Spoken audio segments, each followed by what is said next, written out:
12 से 2 political show देख रहे हैं आप। विजयदशमी पर संघ का संदेश, उसी के सियासी मायनों को लेकर हम यहां पर चर्चा कर रहे हैं। सभी खास मेहमान हमारे साथ बने हुए हैं। देखिए, जहां तारीफ वहां पर खुलकर सरकार की तारीफ भी, और जहां मुस्तैद रहने की जरूरत, उन चुनौतियों को भी रेखांकित संघ प्रमुख की तरफ से किया गया। मणिपुर को लेकर जिस तरीके से संघ प्रमुख ने कहा है कि मणिपुर में बाहरी ताकत, इससे क्या सरकार की खत्म होगी आफत, इसी पर जरा चर्चा कर लेते हैं हम। आपको क्या लग रहा है दिमाग से? डबल इंजन की सरकार है और ऐसे में संघ प्रमुख की तरफ से मणिपुर, बाहरी ताकत का जिक्र किया जाता है, तो ये बयान आफत कम करने वाला, खत्म करने वाला या बढ़ाने वाला? देखिए, उन्होंने ये भी कहा कि 9 साल से शांति बनाए रखने वाली मजबूत सरकार रही और उसके बावजूद ये हिंसा भड़की, तो कैसे भड़की? उन्होंने ये भी पूछा कि ये हिंसा इतने दिन चलती कैसे रही। बड़ा सवाल है कि 3 मई को हिंसा शुरू हुई और अब जाकर आप कह रहे हैं कि अब वहाँ कुछ शांति बनी है, तो कौन जिम्मेदार है इसका? मेरे ख्याल से मणिपुर की जब भी बात होती है, उत्तर पूर्व का वो हिस्सा है जहाँ से मैं खुद आता हूँ, तो बहुत उत्तर पूर्व में इसको लेकर बहुत गुस्सा है, बहुत बेचैनी है, बहुत नाराज़गी है केंद्र सरकार से। और वहाँ ये लगता है लोगों को कि इसमें केंद्र सरकार ने जो भूमिका करनी चाहिए वो नहीं की। तो कुछ सवाल वो उन्होंने उठाए हैं, स्वयं मोहन भागवत जी ने भी।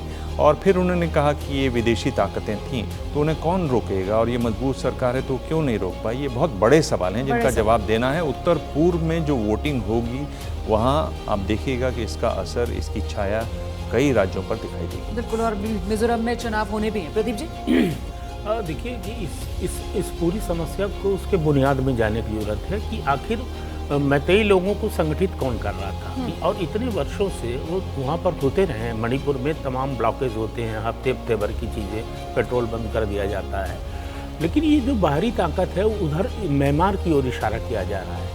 और ये आज से नहीं है, वो जो गोल्डन रूट का हिस्सा है, ये मणिपुर का वो हिस्सा उसमें आता है। तो ये जो संगठित मैतेई लोगों को किया जा रहा है, तो वो कौन लोग कर रहे हैं, इसकी भी जांच होनी चाहिए। और अगर जब तक ये जांच नहीं होगी, तो ये जो अब तक 1-1.5 महीने तक शांति बनाए रखी, कोई वक्तव्य नहीं, विपक्ष इतना दबाव बनाता रहा कि मणिपुर पे भी बोलिए, मणिपुर पे भी बोलिए, लेकिन कभी बोला नहीं गया। और केंद्र उस पूरे मणिपुर के शासन को देख रहा था। तो ये डबल इंजन का जो दूसरा इंजन है उसका फेल्योर नहीं मुझे लगता है, ये जो मेन इंजन है केंद्र का, ये उसका भी फेल्योर है। और इसमें कहीं ना कहीं एक संगठित रूप से मुझे लगता है कि ये क्या कहते हैं कि जब आप कह रहे हैं कि सिर्फ और सिर्फ राज्य सरकार पर ये जिम्मेदारी का ठीकरा नहीं फोड़ा जा सकता है, इस पे केंद्र भी कटघरे में खड़ी होती है और इसके सियासी रेपरकशंस मतलब होंगे। और इसी वजह से आशीष, ये जो कहा आज मोहन भागवत ने, उसको समझने और देखने की जरूरत है। देखिए, मुझे तो लगता है पहला सवाल ये उठता है कि फिर वहाँ पर आपकी सरकार ने राष्ट्रपति शासन क्यों नहीं लगा दिया? मतलब आप अगर आज कंसर्न जाहिर कर रहे हैं तो आपकी गवर्नमेंट है वहाँ पर, आप ये डिक्टेट दे सकते थे कि सिचुएशन आउट ऑफ कंट्रोल जा रही है, बाहरी ताकत इसमें इन्वॉल्व हैं। HM खुद वहाँ गए थे, लेकिन अमित शाह ने मना कर दिया था कि वहाँ पर राष्ट्रपति शासन लगाने की ज़रूरत नहीं है। मेरा असेसमेंट है कि बहुत एप्ट केस है। हम और आप इजराइल और फिलिस्तीन को कैसे कवर कर रहे हैं दिन रात। Manipur deserved it, I think.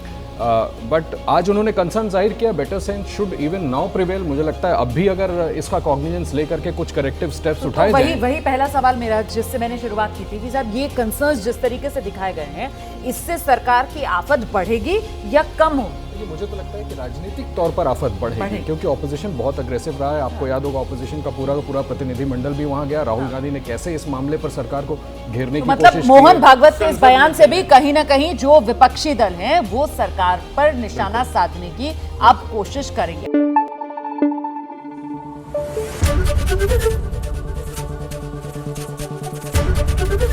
ABP news आपको रखे आगे।